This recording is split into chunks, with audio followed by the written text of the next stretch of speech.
वो ऐतिहासिक होगा। आज जो हम देखेंगे वो फख्र से बड़े होकर के अपने आने वाली पीढ़ी को बता पाएंगे कि हम तब छोटे छोटे थे जब चंद्रयान 3 चंद्रमा पर उतरा था और हमें स्कूल में दिखाया गया था। चंद्रयान 3 को चंद्रमा के दक्षिणी ध्रुव पर सॉफ्ट लैंडिंग करवाकर भारत ने पूरी दुनिया से लोहा मनवाया। यहाँ उपस्थित सभी गौरवान्वित भारतीयों को मेरा नमस्कार। मैं भारत देश की बेटी आज आप सभी को अंतरिक्ष की ओर बढ़ते कदम विषय के बारे में गर्व से बताने आई हूँ। लहरों से डरकर नौका पार नहीं होती, कोशिश करने वालों की कभी हार नहीं होती। चंद्रयान 1, 2 और 3 ऐसी ही सफल कोशिशें हैं। एक फिल्म बनने की लागत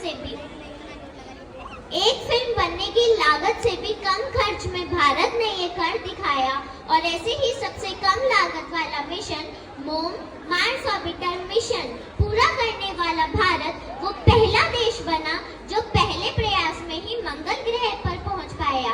भारत के इसरो ने PSLV और GSLV के मदद में कई देशी और विदेशी सैटेलाइट लॉन्च किया है। अब भारत ने सूर्य का अध्ययन करने के लिए आदित्य L1 मिशन की घोषणा की है, जिसके तहत सूर्य का धरती पर प्रभाव को अध्ययन किया जाना है। सूर्य के अध्ययन के लिए इसरो द्वारा स्थापित ये पहली प्रयोगशाला है, परंतु भारत 2015 में ही ऐसी प्रयोगशाला बना चुका है जिसका टेलीस्कोप आज भी कार्यरत है। इसी प्रकार इसरो प्रमुख एस सोमनाथ ने शुक्र ग्रह के अध्ययन के लिए शुक्रयान मिशन की घोषणा की है।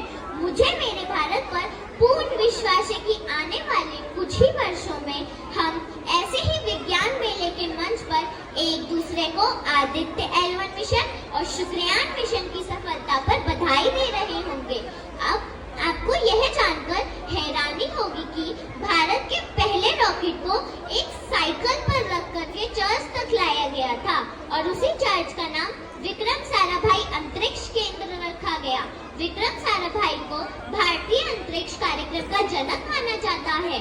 भारत का पहला उपग्रह आर्यभट्ट था और दूसरा भास्कर सेगावत, जिसे रूस की सहायता से लॉन्च किया गया था। लेकिन जल्द ही 1980 में भारत ने अपने बनाए लॉन्च व्हीकल से रोहिणी उपग्रह को लॉन्च किया। मेरी अध्यापिका के तरह आप लोग भी इस विज्ञान मेले में गूगल मैप के सहायता से ही आए होंगे, है ना? आप लोगों की जानकारी के लिए मैं बता दूं कि भारत के इसरो ने भुवन ऐप बनाया है जो गूगल मैप से भी बेहतर कार्य करता है। भुवन ऐप अंतरिक्ष से लिए बेहतरीन फोटो की सहायता से किसी भी स्थान को 2D और 3D दोनों में दिखा सकता है। इसरो के बनाए इस ऐप को अभी डाउनलोड कर लीजिए और घर वापस भुवन ऐप की सहायता से ही जाइएगा। चंद्रयान 3 की लैंडिंग देखते हुए मैंने देखा कि कंट्रोल रूम में कई महिलाएं साइंटिस्ट बैठी हुई हैं। कल्पना कालहस्ती जिन्होंने मून की सफलता पर योगदान दिया, रीमा घोष जिन्होंने प्रज्ञान रोबोट बनाने में योगदान दिया, यह सभी मेरे प्रेरणा स्रोत बने हैं। मैं चाहती हूँ कि मैं निगम विद्यालय की